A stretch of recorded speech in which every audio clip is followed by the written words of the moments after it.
여러분들은 어디로 지금 가고 계십니까?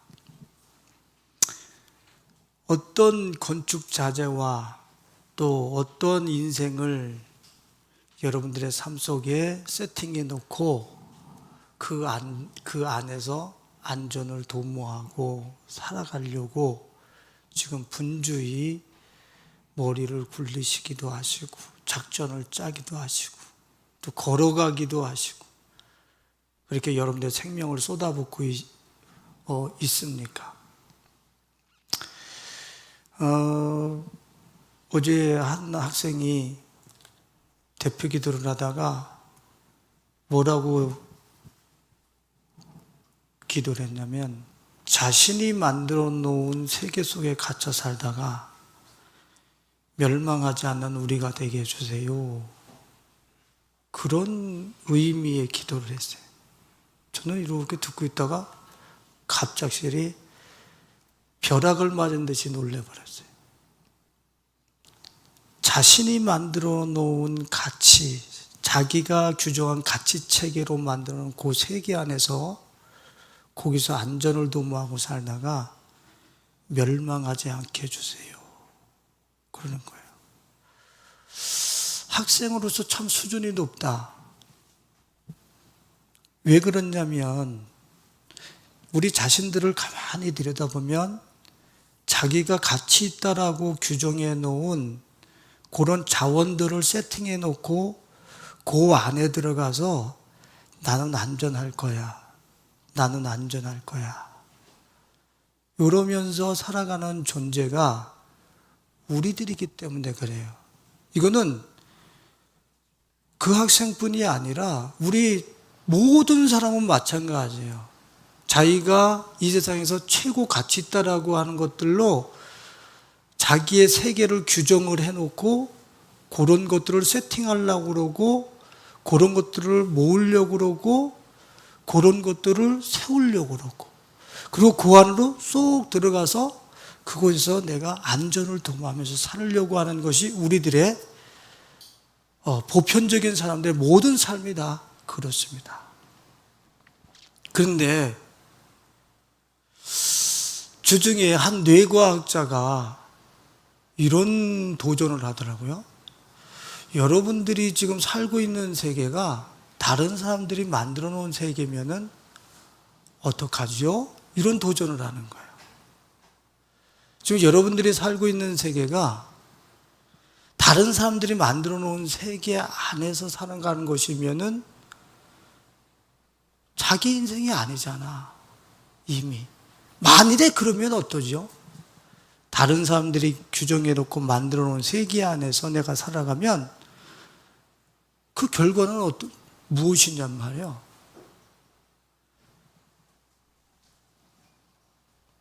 생각만 해도 끔찍하죠. 근데 그 끔찍한 삶을 우리는 실제 살고 있어요. 왜? 여러분들 우리는 내 코앞의 것을 문제를 해결하고 거기서 몇 푼 남기고 이러면서 우리는 자신의 삶을 경영하고 운영하잖아요. 여러분들 이 세상을 경영하는 큰 손들이 있습니다. 그 큰 손이 세상을 자기들 마음대로 이렇게 저렇게 움직여 가면서 세계를 자기들이 경영하면서 그 세계 안에서 사람들의 자원을 자기들이 가져가고 또 어떤 자신들의 부를 쌓는 이런 어마어마한 그 손길들이 있어요. 그들이 세계의 정세를 세팅해 놓은 그 안에서 우리는 자기 삶을 사는 줄 알아. 그들이 만들어 놓은 세계 속에서 살아갈 수 있다는 거예요. 우리는 얼마든지. 그리고 우리 자기 자신들을 한번 봐보세요. 내가 사상, 이론, 가치, 내가 이것이 진실이다라고 생각하는 가치와 이론, 그런 사상, 그런 것을 둘러 진치고 그 안에 들어가서 자기의 삶을 운영하고 경영하는 거예요. 근데 여러분들, 마지막 날 내가 그렇게 신념과 사상과 가치로 추구했었던 것이 내 영혼의 한 뼘도 하나님 앞에서, 한 뼘도 하나님 앞에서 나를 가리워주지 못할 그러한 것이었다라고 드러난다고 한다면 여러분은 어떻게 될까요? 하나님의 그 심판대 앞에서 나를 가려줄 만한 그런 어떤 수치를 가려줄 만한 자원이 아니라고 한다면, 그동안에 내가 그렇게 내 영혼을, 내 삶을 보호하고 또 안전하게 지켜내겠다고 그렇게 추구했었던 그 사상과 이론과 그런 가치들이 내 영혼을 한 뼘도 지켜주지 못하면 그 절망이 얼마나 크겠어요. 제가 왜 이 말씀을 드리냐면, 며칠 전에 말씀드렸던 불교계의 고승께서 그분이 돌아가시면서 뭐라 하냐면, 나는 불교에 속았어 그랬어요. 불교에 속았다고요. 당신은 그 불교라고 하는 거기에서 경전을 통해서 자신의 영혼을 구원할 줄 알고 자기의 인생을 다 쏟아부었죠. 가족을 버리고 딸도 버리고 편안함도 버리고 면목수행을 하면서, 근데 결국에는 마지막 순간에 딸을 만나서 유언하기를, 나는 불교에 속았어. 일평생을 추구한 것이 자신의 영혼을 책임져 주지 못하는 거예요. 죽음 건너편까지 그 자신이 가지고 있는 그 정신세계가 그를 지켜주질 못해, 보호해주질 못해, 죽음을 건너가도록 길을 열어주지 못해. 주중에 박효진 장로님 간증을 모처럼 목영실에서 틀어놓고 듣고 있었어요. 이제 그 사형수들의 그 간증 28명인가 38명인가 내가 잘 모르겠는데, 하여튼 그 사람들의 이야기로 어떻게 그렇게 몇십 년을 그렇게 전혀 그 식상해지지 않도록 그렇게 증거하실 수 있느냐고 사람들이 도전한다는 거예요. 묻는다는 거죠. 근데 그 실제거든, 역사거든. 그 성령의 역사가 있는 장소. 그래서 그 이야기, 저도 책으로 읽은 이야기 또 들었는데, 크리스찬들은 사형수로서 그 교수형에 처할 때 하나같이 평안함을 가지고 간, 안전함, 자신들의 영혼의 안전한 의식, 그 죽음 너머까지도 인도해 가는 그분과 동행을 하고 넘어가는 거예요. 근데 그 중에 한 분이 계셨는데, 그분은 도사래요, 도사. 제가 책으로도 읽고도 간증도 몇 번, 우리 성도님들 들으셨을 거예요.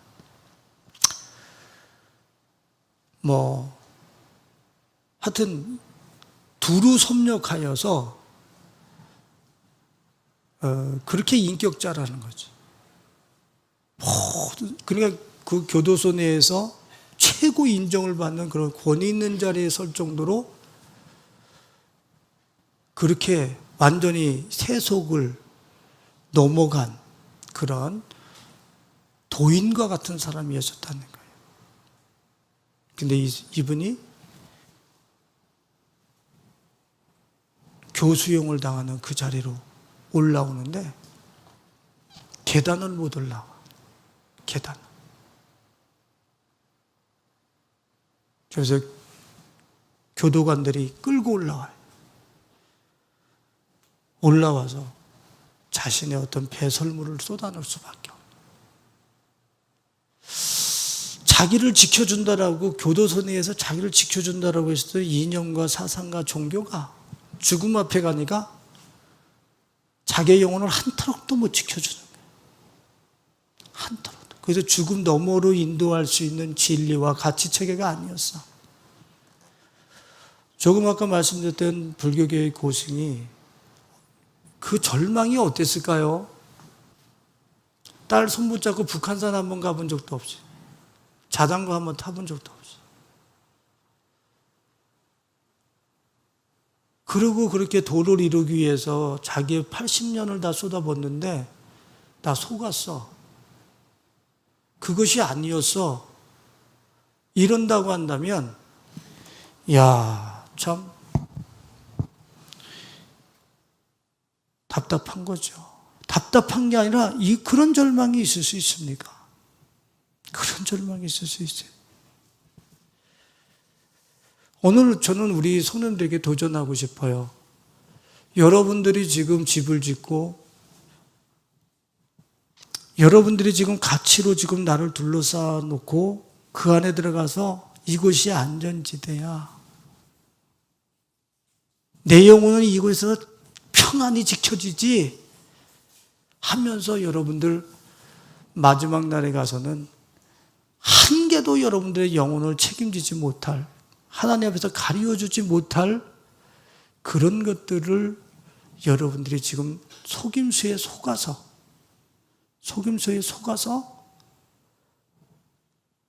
그런 자원을 추구하고 그 자원을 끌어모으기 위해서 일주일을 동분서주하면서 여러분들 돌리지 않습니까?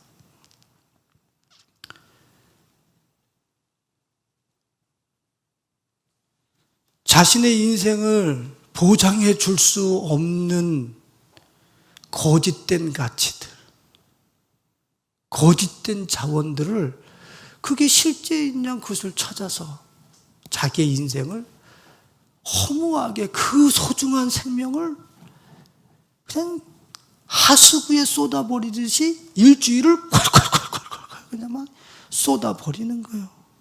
응?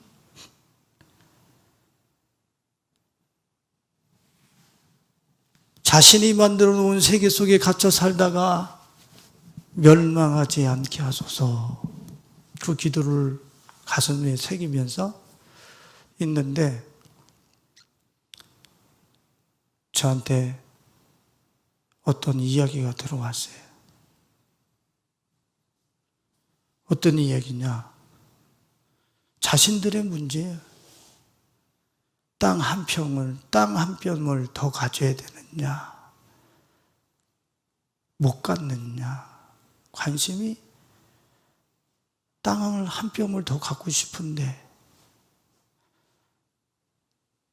이것을 어떻게 하면 더 갖느냐, 어느 것이 더 합리적이냐, 땅에 대한 이야기가 제게 들려졌어요. 그래서 제가 뭐라 그랬는지 아세요? 가지라고 그러세요. 가지라고 그러세요. 그것이 몇 년을 자기를 보장해 준다고 그거를 서로 그렇게 한 뼘, 두 뼘 그걸 가지고서 그게 자신의 인생을 며칠을 보장해 주는데 그 땅이 며칠을 보장해 주냔 말이요.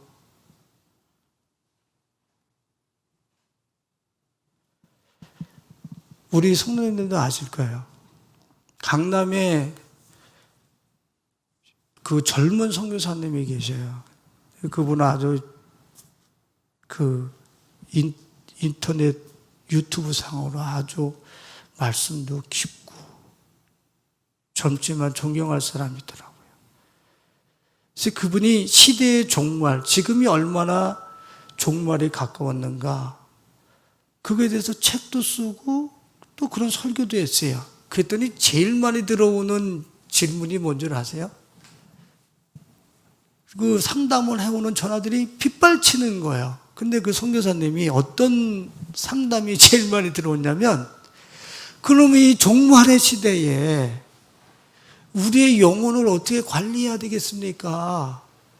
그럼 너나 할 것 없이 종말이 되면 죽음 너머로 넘어가야 되는데, 그때는 그 안전하게 건너가야 될 어떤 그런 진리와 자원은 뭡니까? 이런 걸 물어보는 상담자들이 있는 줄 아세요? 그럼 목사님, 아니 선교사님, 어디다 투자를 해야 되는 거죠? 어떻게 자산 관리를 해야 되는 거죠? 그러면 여러분, 이거 말이나 되는 거예요? 이 마지막 시대는 자산 관리를 어떻게 하면 되느냐고 이 상담들이 즐비하다는 거예요. 선교사님, 내가 어떻게 알아요? 그걸 어디다가 투자를 해야 되는데, 자신들이 그것을 소유하고 계속 그것을 영원히 가지고 싶은 그것을 어디다 투자를 해야 되는지, 예수님한테 투자하세요. 그러면 그들이 투자하겠어요? 예? 그거는 잃는다고 생각을 하지. 진짜 투자지는 거긴데. 그러니까 자기도 말을 해줄 수 없다는 거죠. 그들이 원하는 대로 어디다가, 어느 나라에다가 투자하세요? 하면 뭐 하는데? 지금 글로벌적으로 전부 다 종말을 치닫고 있는데.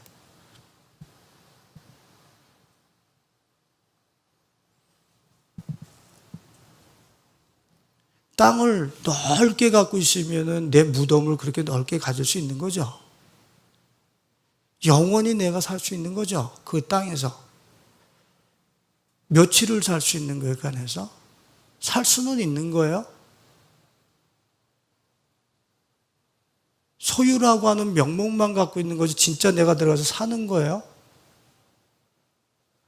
우리는 거짓 환상을 머리에다가 세팅해놓고 그 안에서 스스로 거짓의 위로를 받으면서 사는 어마어마한 어리석은 우리를 우리는 포함하고 있어요.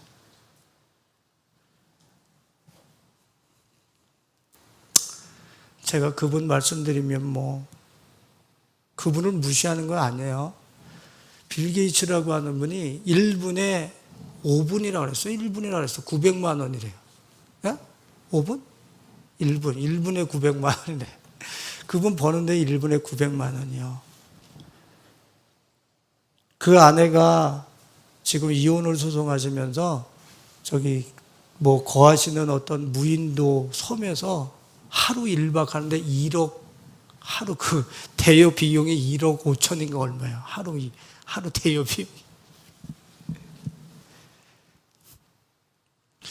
갑자기 이렇게 돈을 얘기하니까 눈이 반짝반짝해지려고.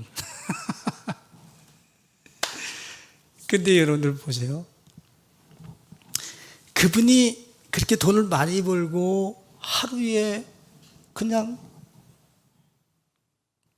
요거 머리부터 발끝까지 요거 하나 누이는 그 섬 하나를 1억 5천인가에 막 그런 식으로 거기를 지금 쓰고 있어요. 그럼 10일 쓰면 10억이요.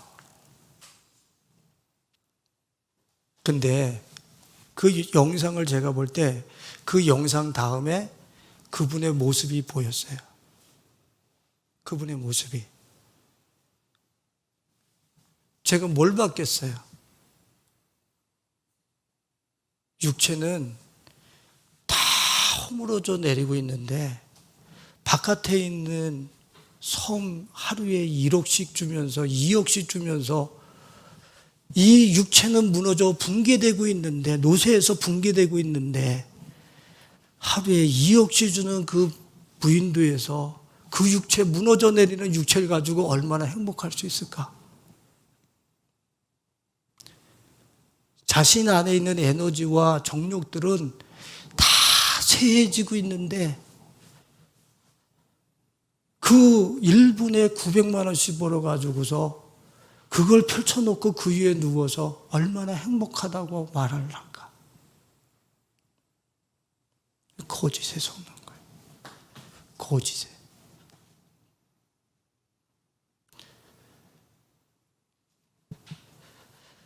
하나님의 백성들도 마찬가지예요. 여러분들, 하나님은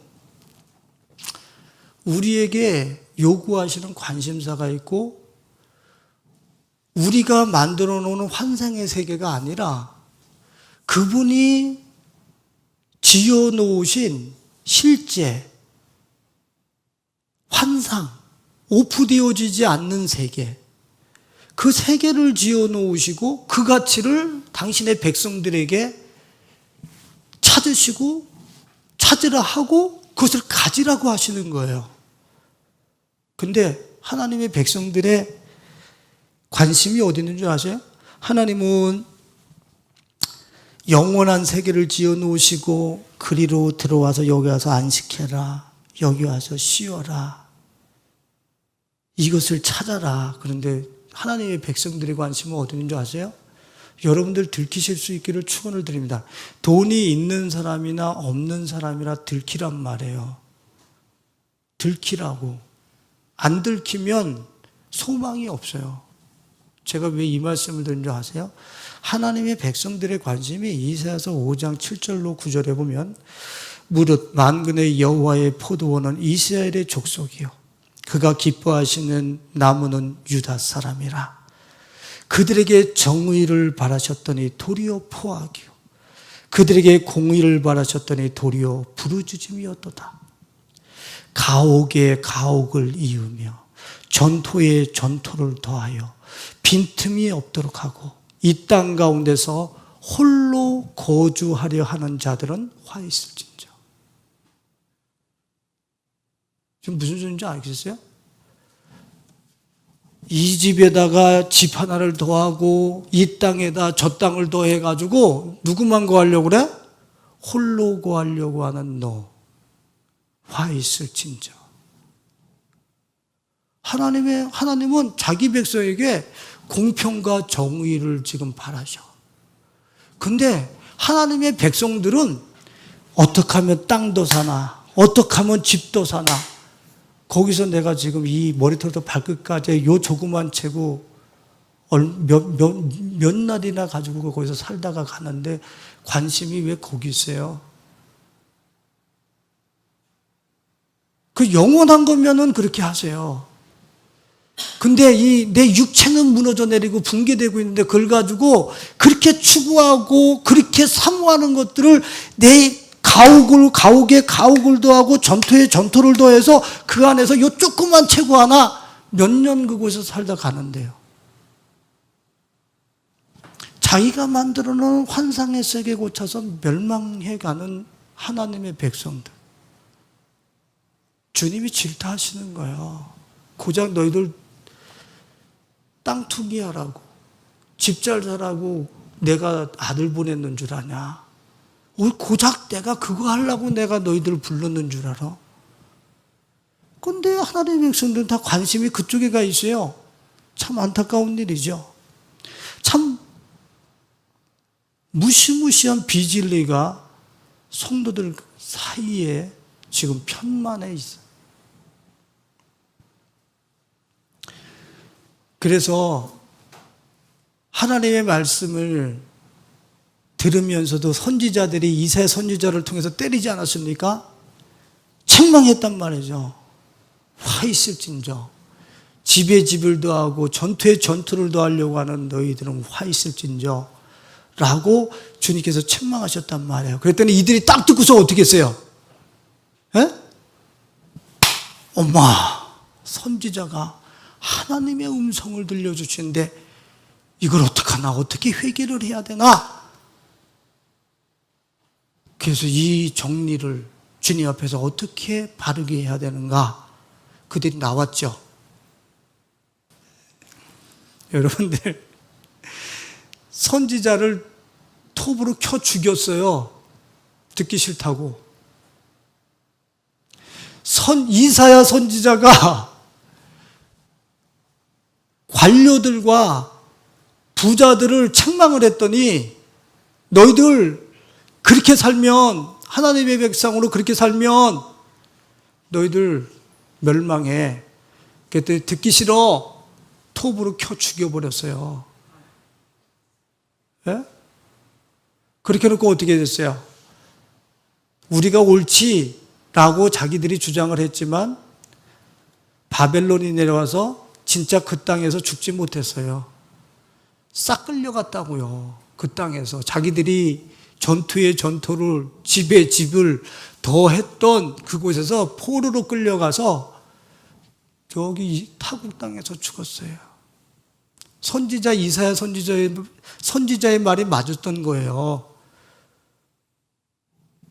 선지자를 톱켜 죽일 것이 아니라 그 말씀 앞에 그럼 내가 어떻게 살아야 될 것인가?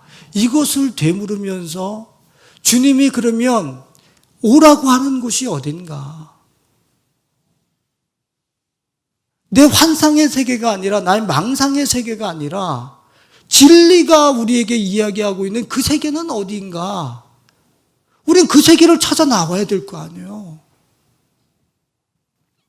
어제 우리 든든한 나라 학생들하고 말씀을 할 때 시편 12편 8절의 말씀이 제 가슴이 아주 와서 꽂혀버렸어요. 시편 8절의 말씀이 뭐냐면 비열함이 인생 중에 높임을 받는 때에 악인들이 곳곳에서 날뛰는도다 그래요. 비열함이 인생 중에서 높임을 받아. 그 비열함이라고 하는 것은 줄루트라고 하는 단어로 무가치한 것, 탐욕스러움이 인생 중에 높임을 받는 이 시대에 무가치한 것,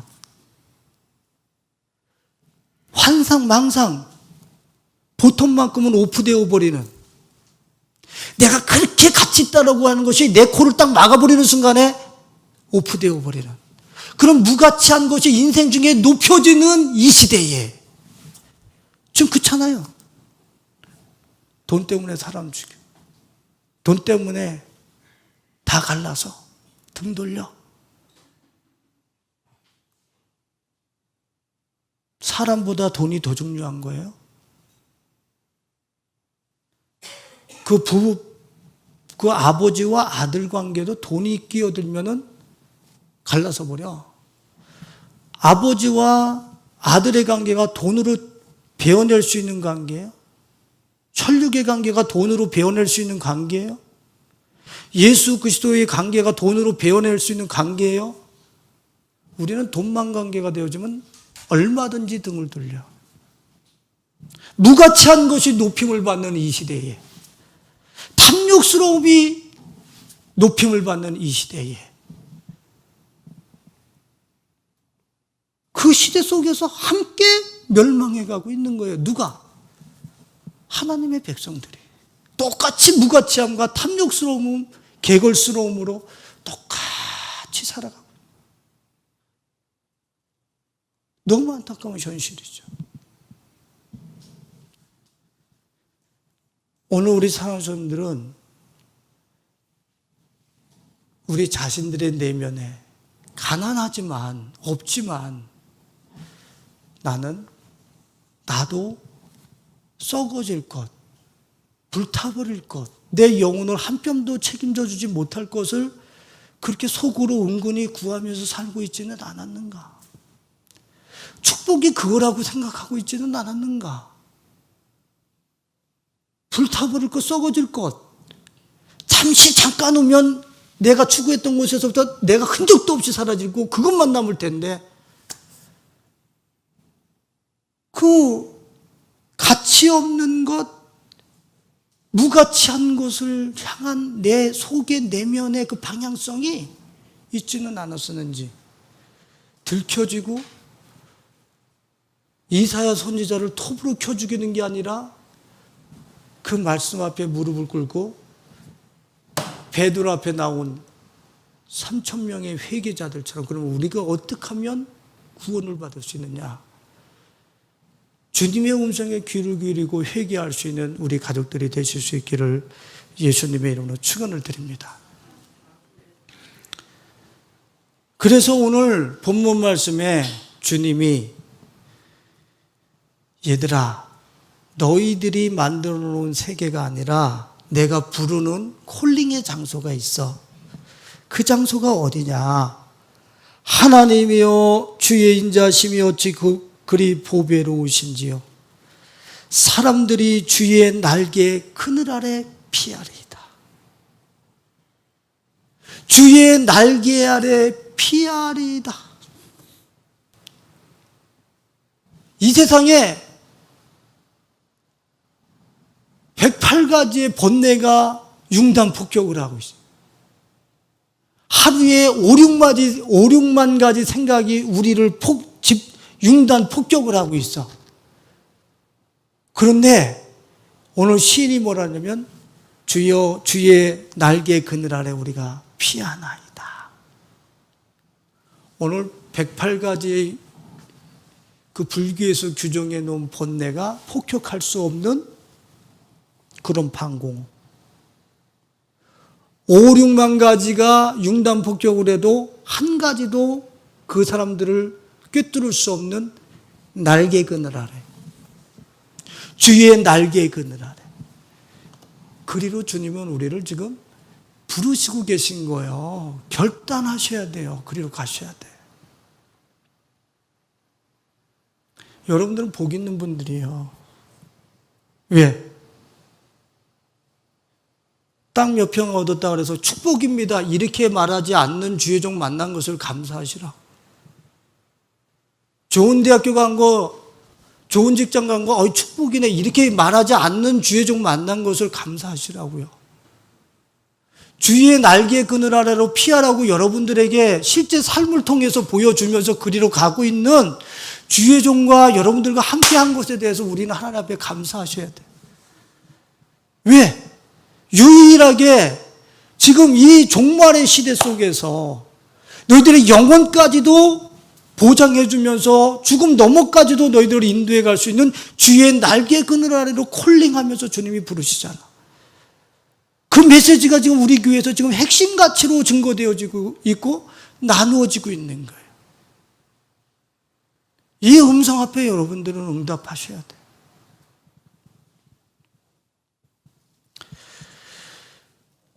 오늘 주의 은혜의 날개 그늘 아래에서 하나님이 우리를 위해서 예비한 그 모든 것들을 누리실 수 있기를 축원을 드립니다.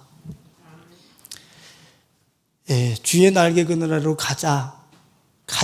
그러면은 주의 날개가 뭔데요? 거기 가면 뭐가 있는데요? 이렇게 질문들을 하시겠죠. 근데 주의 날개 그늘을 오늘 본문 말씀에서 뭐라고 표현하고 있어요? 빨리 내가 스캔하듯이 넘어가 볼게요. 8절에 보면 그들이 주의 집에 있는 그래요. 그러니까 주의 날개 그늘은 뭘로 대치를 하고 있느냐면 주의 집이라고 대치를 하고 있어요. 주의 날개 그늘 아래는 그 아래는 주의 집과 같다라는 거예요. 그러면 그 주의 집에는 뭐가 있는데요? 그 주의 집에는 시편 84편에 보면 만군의 여호와의 주의 장막이 어찌 그리 사랑스러운지요 내 영혼의 여호와의 궁정을 사모하여 쇠약하며 그것은 궁정이야. 여호와의 집은 뭐라고요? 궁정이에요. 궁정. 궁궐과 같다라는 거예요. 그래서 그곳에서는 참새도 제비도 제 집을 얻고 새끼들 보금자리를 얻나이다. 그곳에서는 돈이 있고 없고 세상 사람들이 규정해 놓은 그런 가치를 따라서 집을 얻는 게 아니라 피하는 사람은 다 그곳에 제 집과 새끼들 보금자리를 얻어. 할렐루야. 어디는 주의 날개 그늘 아래라고 하는 여호와의 집에서는 말이에요. 여호와의 집. 그런데 그 주의 집이라고 하면은 우리는 성전 이렇게 국한시킬 수도 있고 여호와의 궁전 이렇게 얘기할 수도 있어요. 근데 제가 히브리어를 공부하면서 그 히브리어의 태초에라고 하는 우리 창세기 1장 1절에 태초에 하나님이 천지를 창조하시는 태초가 베레시트라고 하는 단어예요. 그것은 시간의 첫 출발을 얘기하기도 하지만 집의 첫 출발을 얘기도 하는 거예요. 그러니까 우주는 누구의 집이라는 얘기예요? 하나님의 집이라는 거예요. 그러니까 우리 유튜브에 처음 올린 그 동영상 제목이 뭐예요? 우주는 안전하다는 거예요. 왜? 여호와의 집으로 우주를 살고 있는 사람은 이 우주는 안전한 거예요. 절대 안전한 장소예요. 이 아버지의 집이 이 우주예요. 우주. 그럼 내가 그 안에서 살아가는 자유한 거예요. 어? 그러니까 지금 주의 날개 그늘 아래 숨는다고 하는 것, 그리로 들어간다고 하는 것은 궁궐에 들어가는 것이고, 그 안에 들어간다는 것은 전 우주적인 스케일을 가지고 자유하게 살아갈 수 있는 그 은택의 자리로 들어간다는 걸 얘기하는 거예요. 그러면 여러분들이 규정해 놓은 가치 체계 안에서 그 안에서 그거 허물어질까 봐 벌벌벌벌 떨면서 살을래요? 아니면 주의 날개 그늘 아래 가서 숨을래요? 선택하셔요. 우리 가족들은 주의 종과 함께 그리로 가셔야지. 본문 말씀에 그들이 주의 집에 있는 살찐 것, 8절에 그들이 주의 집에 있는 살찐 것으로 풍족할 것이라. 주께서 주의 복락의 강물을 마시게 하시리다 할 때 주의 복락이 뭡니까? 이 복락이 아덴이라고 하는 단어예요. 아덴은 어떤 글자하고 비슷한 것 같아요? 예? 에덴. 에덴에서부터 어원이 출발한 거예요. 그러니까 주의 날개 그늘 아래 피하는 사람은 어느 동산에서 살게 될 것이다?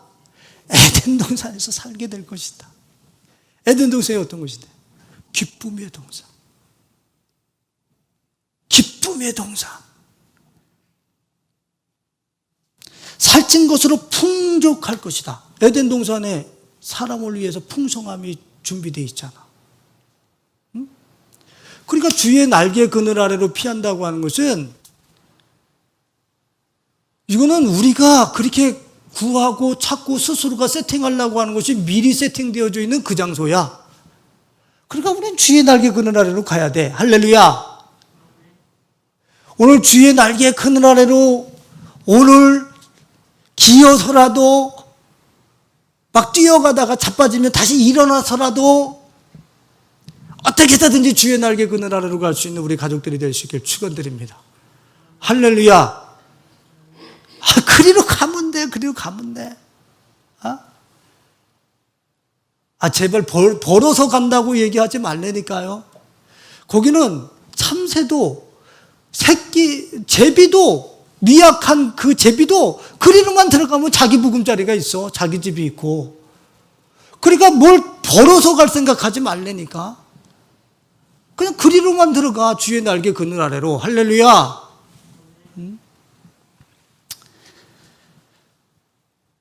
참 말씀 시간이 더 길어질까 봐 제가 여기서 주의 날개 그늘 아래를 풀어드리고서 말씀을 맞춰야 될 것 같아요. 지금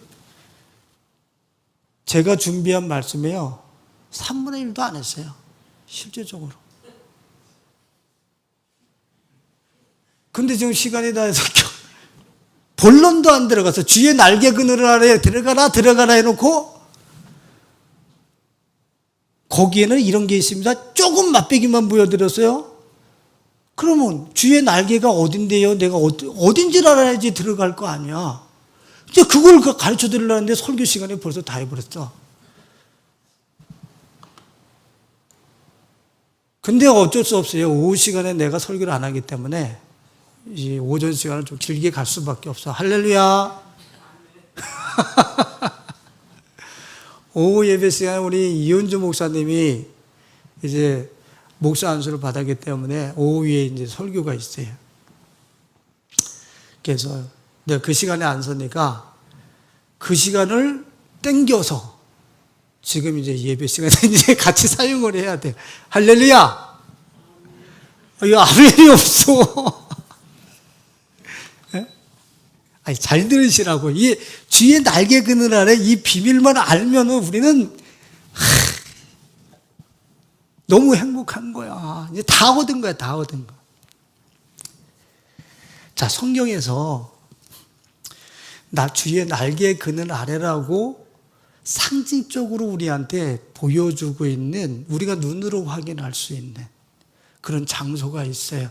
그것을 주의 날개 그늘 아래라고 우리한테 상징적으로 보여주는 그런 은유, 메타포가 있단 말이에요. 그것이 뭐냐면 출애굽기에 보면은 무슨 기둥이 있어요? 불기둥과 구름기둥이 있죠. 불기둥과 구름기둥. 그 아래로 들어가는 게 주의 날개끈을 아래로 들어가는 것이라고 상징적으로 우리한테 얘기를 하고 있어요. 무슨 기둥요? 불기둥과 구름기둥 아래로. 잘 들으세요. 이스라엘 백성들이 광야에 나왔는데 낮에는 40도요. 40도가 웃돌아요. 밤에는 영하를 밑도입니다. 그러니까 이 일교차에 사람이 남아날 수가 없는 광야예요. 그러니까 낮에는 뭐가 필요해요? 구름기둥 아래, 구름기둥을 펴셔서 그 아래 200만이 머무를 수 있는 그런 그늘을 지고 계셨던 거예요. 그 아래 살았어요. 그 다음에 밤에는 이 불기둥으로 그들에게 화로가 되어 주셨다라고 하는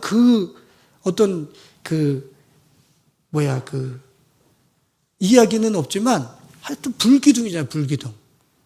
불기둥을 통해서 그 차가움과 냉기를 식혀주면서 그 광야에서 200만이 따뜻하게 보낼 수 있도록 해주셨단 말이에요. 그곳에서 불기둥이 되어져가지고 불이 확 이렇게 나왔는지는 나는 잘 모르겠어요. 근데 분명히 그런 느낌이 있었을 거예요. 왜 그러냐면 우리 교회 2층에서 제가 겨울에 유튜브에서 모닥불 유튜브 영상을 띄워놨거든요. 그랬더니 그때 어떤 집사님이 들어오시면서 왜 이렇게 따뜻하지? 왜 이렇게 따뜻하지? 벌써 시각적으로 보면서 내 몸이 어떻게 해요? 따뜻하다고 느끼고 있어요, 벌써. 따뜻하다고 해석한다고 그 불을 보면서 그 영상에서 나오는 불인데도. 근데 그 하나님이 임재를 하셨으니 그 불로 활활활 타오르시는 모습을 보기만 해도 땀이 뻘뻘뻘 나지 않겠어요? 그 영화에. 자, 근데 여러분들 잘 보세요. 주의 날개 그늘 아래 이스라엘 백성들이 있었어요, 없었어요? 있었어요, 없었어요? 이거 답이 참 미안하네. 그럼 있었으면 죽으면 안 되지. 몸은 와 있었는데 마음은 그 하나님 앞에 안 와 있었죠. 다 죽었어요. 주의 날개 그늘 아래 몸은 와 있었는데 심리적인 거리는 너무 컸어요. 200만 애굽에서 나온 모든 사람들 다 죽고 가나안 땅에 2명 딱 들어갔어요.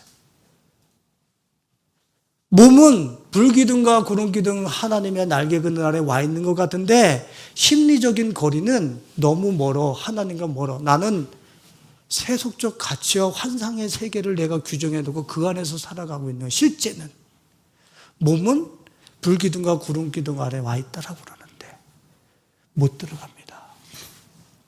그 200만이 죽어버려요.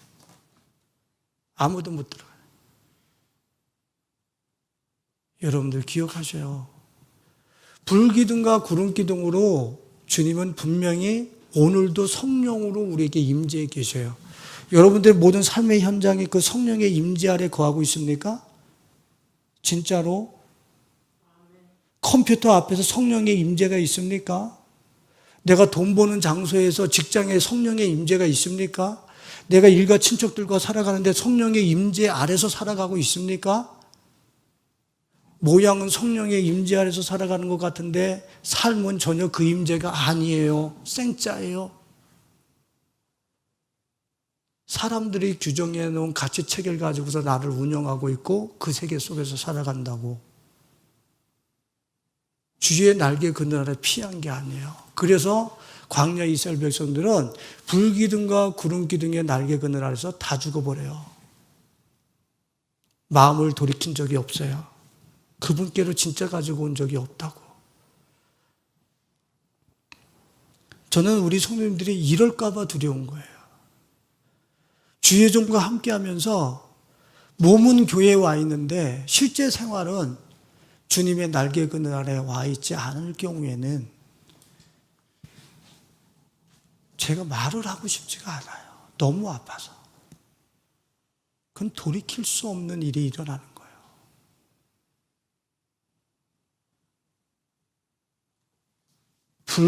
광야 구름기둥과 불기둥으로 상징되어진 성령의 하나님의 임재 아래 여러분들의 마음의 평수가 다 그 안으로 들어올 수 있기를 예수님의 이름으로 축원을 드립니다.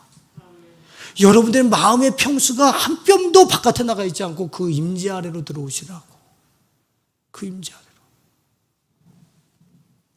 그래야지 우리는 이 땅에 그 일교차 심한 이 환란이 홍수처럼 쓸고 가고 있는 이 시대 속에서도 내가 안전할 수 있어.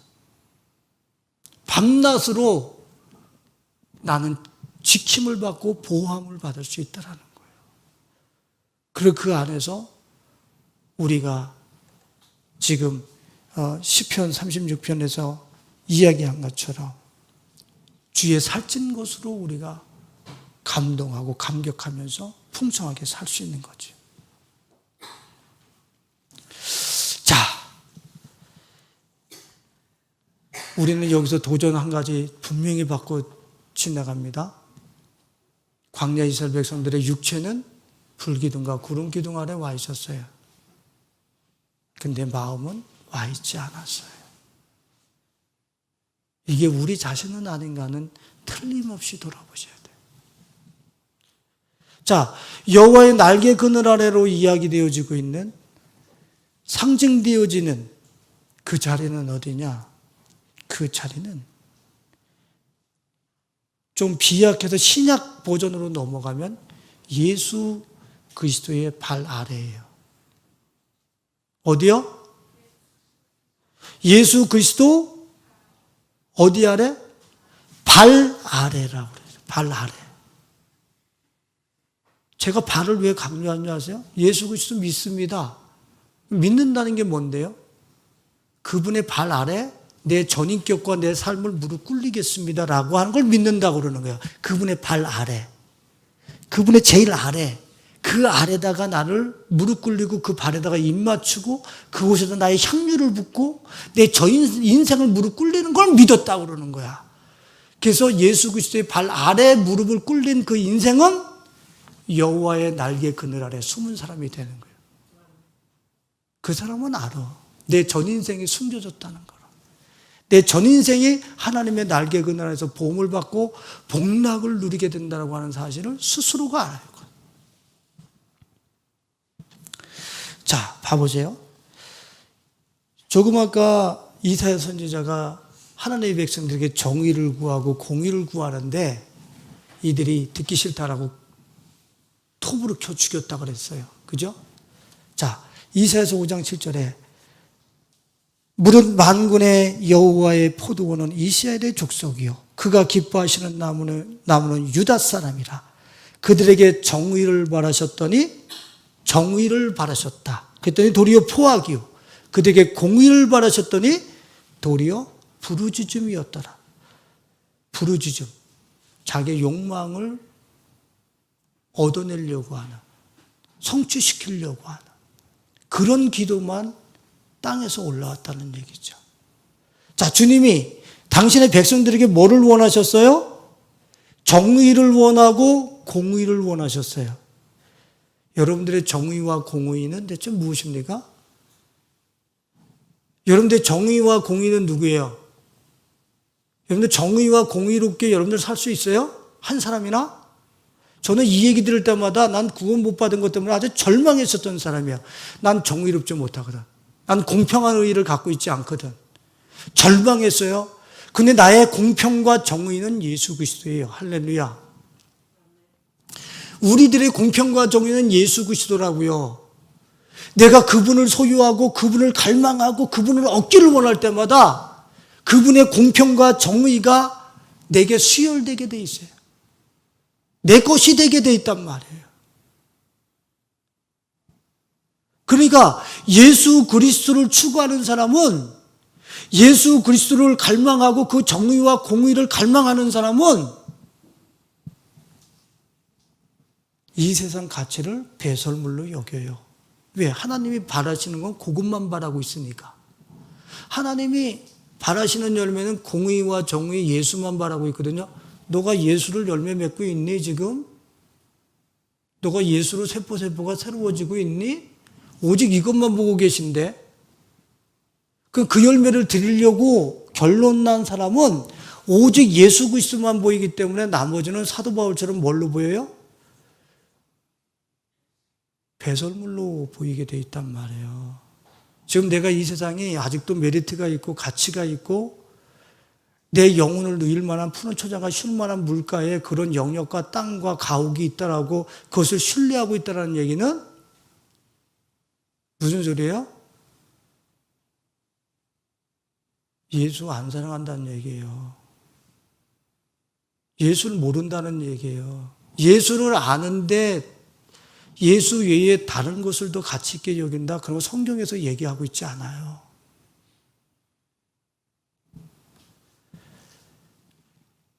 여러분 다 천국 가고 싶죠?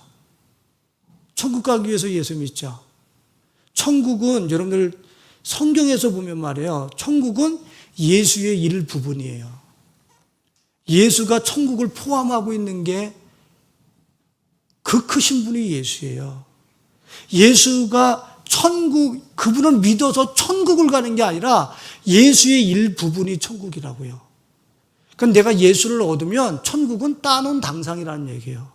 실제 예수를 추구하고 사는 사람은 이 땅에서부터 영원토록 천국을 영원히 살 수 있는 것을 이미 획득하고 있는 사람이라는 거예요. 여러분들의 삶은 예수의 발 아래 무릎이 꿇려졌습니까? 나 예수님 믿는데요. 아니, 발 아래 무릎이 꿇려졌습니까? 예수의 발 아래?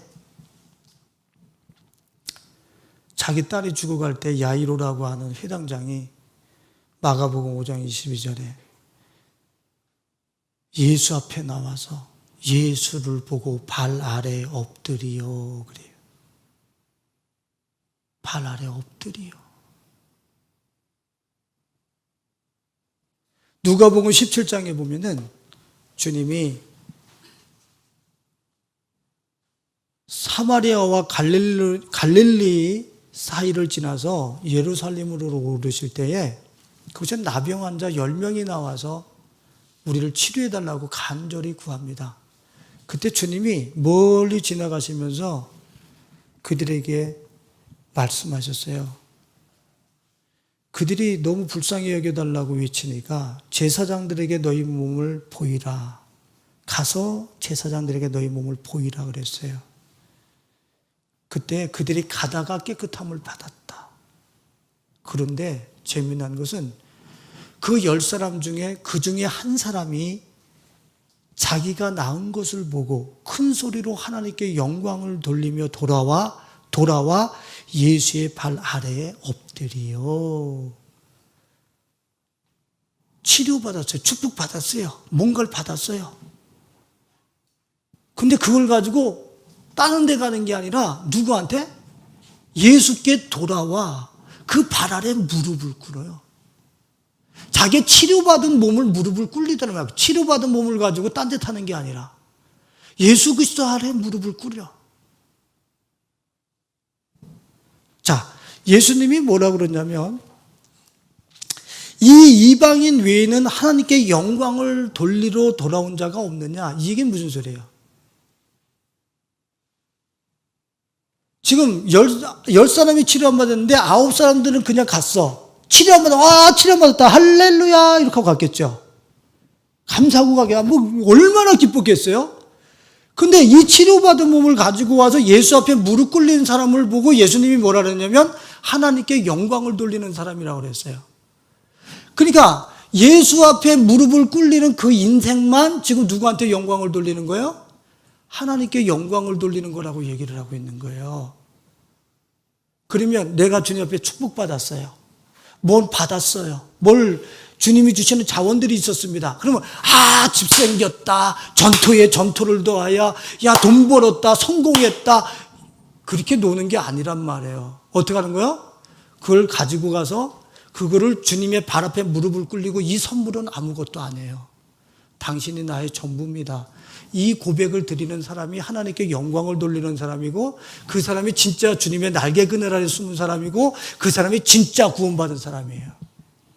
받은 걸 가지고 가서 니나 너 난실하는 게, 그 안에 들어가서 나의 안전을 도모하는 게 축복받고 구원받은 사람이 아니라, 그걸 가지고 다시 예수께 돌아가서 그 앞에 무릎을 꿇리고 이건 아무것도 아닙니다. 난 당신만 필요합니다. 이게 진짜 구원받은 사람이에요. 지금 주님이 그렇게 그곳까지 나오라는 거예요. 주의 종의 사역을 봐보세요. 어떤 사역을 하고 있는가? 예수의 발 앞에 무릎을 꿇리는데 삶을 완전히 그곳에다가 계속 몰고 가고 있어요. 몰고 가면 갈수록 주의 날개 그늘 아래서의 어떤 축복을 우리는 실제적으로 경험하고 체감할 수 있는 거죠. 누가복음 7장에 보면은 어떤 여인의 이야기가 나와요. 그 동네에서 그 사람의 죄의 목록을 다 알아. 동네에서 파다하게 다 알아. 그 여자는 숨길 수 없어, 자기의 죄를. 근데 그 여인이 예수 앞에 나와서 어떻게 하냐면 예수의 발 곁에 서서 눈물을 흘리며 그 눈물로 예수의 발을 적시고, 그 눈물을 얼마나 흘렸겠어요. 근데 그것을, 그 발을 적셨다 그러죠. 적셨다. 한번 상상을 해보세요. 눈물로 발을 적시면서 자기의 머리털로 그 발을 씻어. 그 발이 어떤 발인데요? 그 푸석푸석한 걸어다녀서 먼지가 그 묻어있는 그 발을, 그 발 아래 자기를 무릎 꿇려서 눈물로 발을 씻으면서 머리카락으로 그 먼지를 닦아내죠. 예수님의 발을 닦아내죠. 여자의 머리가 뭔데요? 여자의 화관이요, 면류관이요. 그거를 제일 어디다가 밑으로 가져가요? 예수의 발 아래로 가져가서 닦는 데 사용을 해요. 자기의 최고의 영광과 화관을 예수의 발 아래로 끌고 내려가서 닦는 데니까. 거기에 그렇게 하고 자기의 최고의 가치인 향유를 부어. 당신이 나한테 최고의 가치입니다. 당신이 나의 최고의 가치입니다.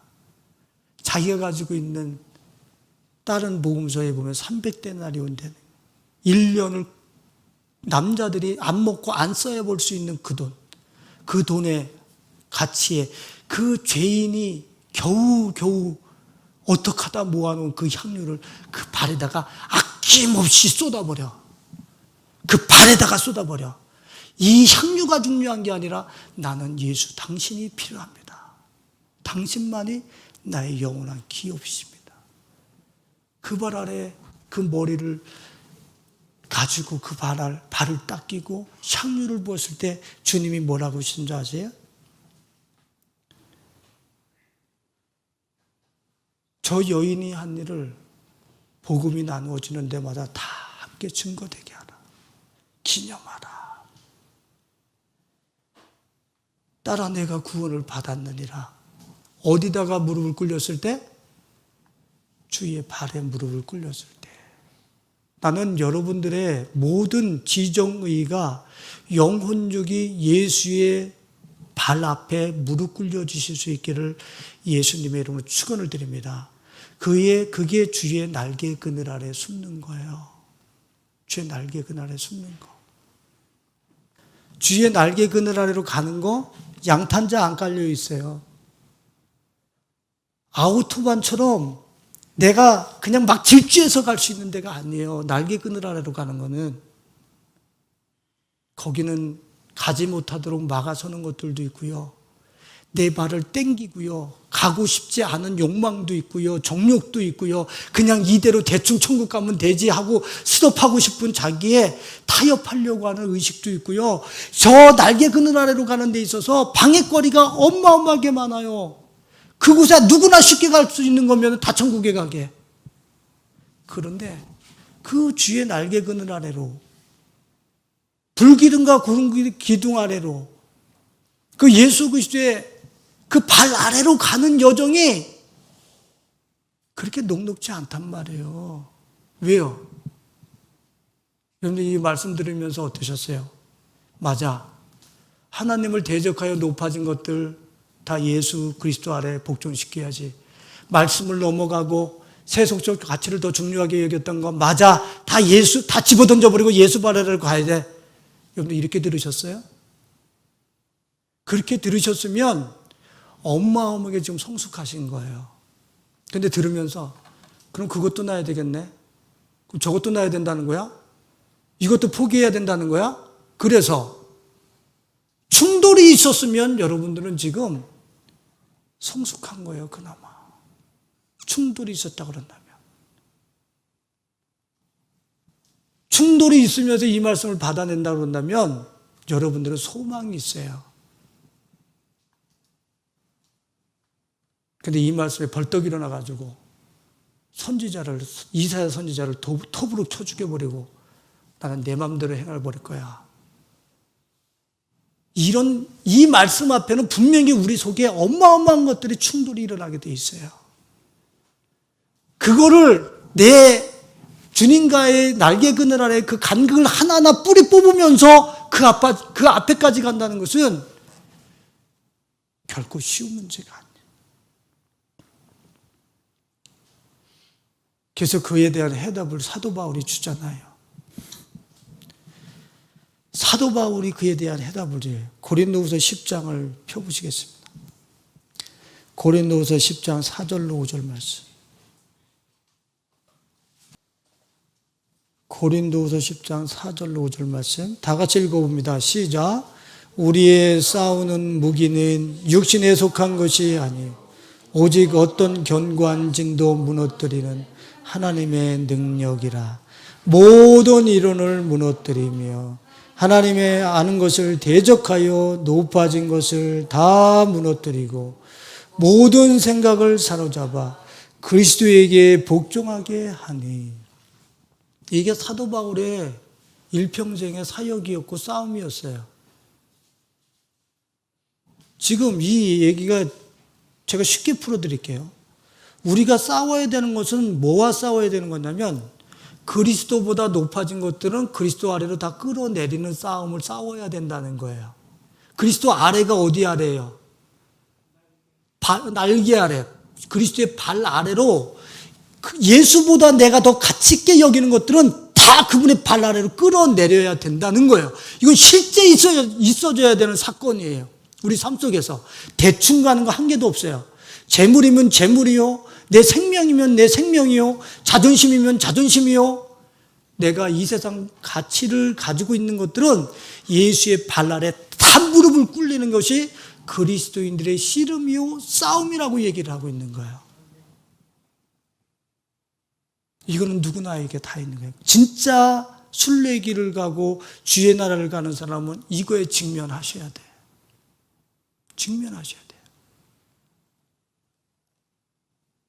다 그리스도에게 복종, 모든 생각을 그리스도에게 복종하게 하니.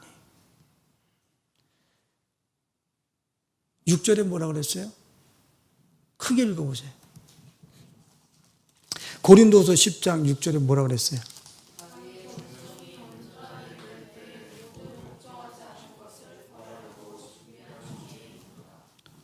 그게 무슨 뜻이에요?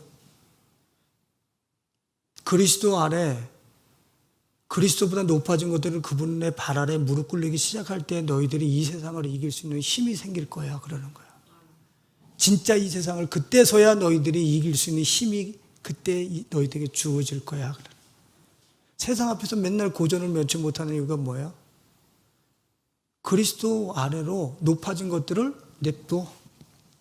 그러니까 힘이 없는 거예요.